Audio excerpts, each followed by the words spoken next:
Bismillahirrahmanirrahim. Assalamualaikum warahmatullahi wabarakatuh. Saya Patimari, kelas A24, mahasiswi PJJ PAI UIN Syibar Syekh Nurjati Cirebon. Akan mempresentasikan tentang memahami hubungan pendidikan dan masyarakat melalui berbagai pendekatan dan tokoh.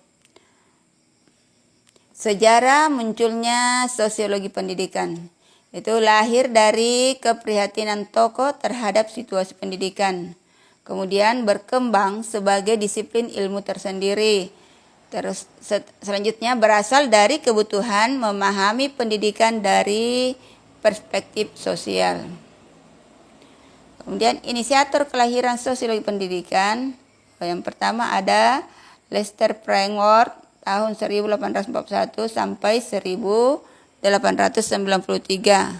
Ya, berpendapat kemakmuran individu bersumber dari kesempatan memperoleh pendidikan. Kemudian penekanan pada ketidakmerataan akses pendidikan akan menyebabkan diskriminasi. Selanjutnya menyatakan bahwa pendidikan yang baik dapat evolusi masyarakat ke tingkat lebih tinggi. Terus pentingnya pendidikan untuk menciptakan kehidupan yang lebih baik bagi semua. Selanjutnya ada Emil Durkheim, lahir tahun 15 April 1958. Latar belakang keluarganya Yahudi. Nah, dia berpendapat fungsi pendidikan dalam masyarakat yang pertama membentuk dan memelihara struktur sosial, kemudian memengaruhi spesialisasi pendidikan. Berikutnya menciptakan warga yang patuh norma dan menjaga normalisasi kesadaran bersama. Selanjutnya ada inisiator kelahiran sosial pendidikan yaitu Max Weber, lahir 21 April 1862. Nah, menekankan pentingnya memahami tindakan sosial dari sudut pandang subjektif individu. Nah, pandangan pendidikan bagian dari sistem birokrasi masyarakat modern. Kemudian otoritas dan legitimasi berperan penting dalam sistem pendidikan dan nilai budaya masyarakat mempengaruhi pendidikan. Terus ada Robert Coley Angel, lahir 1 Agustus 1899, mengembangkan sosiologi modern. Berpendapat pandangan tentang pendidikan itu yang pertama proses sosial yang tak terbatas ruang dan waktu.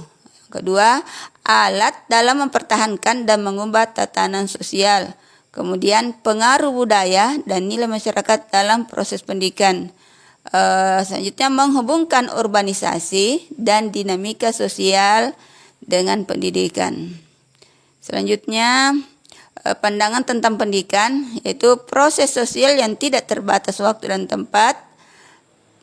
Penting untuk mempertahankan dan mengubah tatanan sosial sebagai alat untuk mempertahankan atau mengubah struktur sosial dan ketimpangan. Terus memahami dinamika sosial yang meluas dan pengaruh budaya atau nilai dalam masyarakat. Kemudian Lester Frankworth berpendapat kemakmuran dari kesempatan pendidikan. Terus akses pendidikan tidak merata, berpotensi diskriminatif.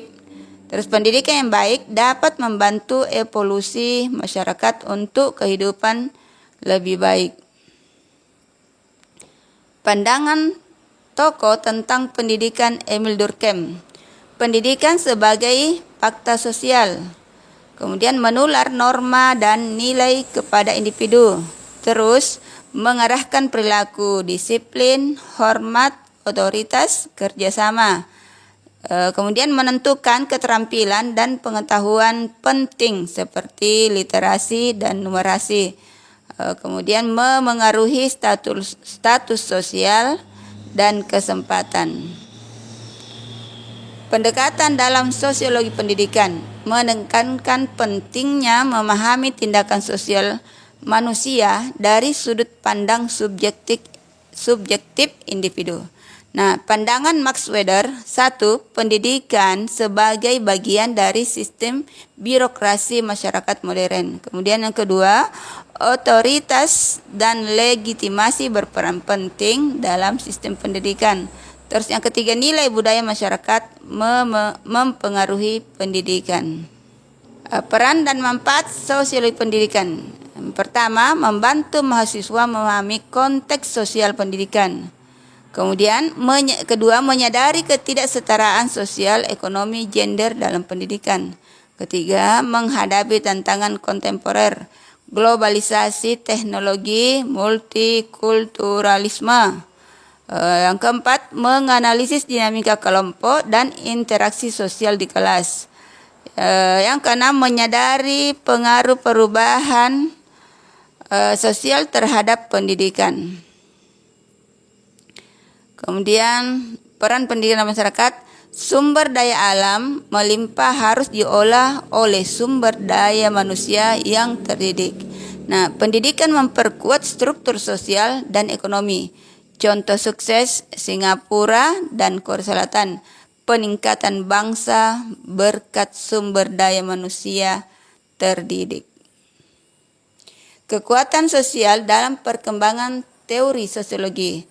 Yang pertama ada revolusi politik, kemudian yang kedua revolusi industri dan kapitalisme, yang ketiga kemunculan sosialisme, keempat feminisme, kelima urbanisasi, enam perubahan keagamaan, tujuh pertumbuhan ilmu pengetahuan.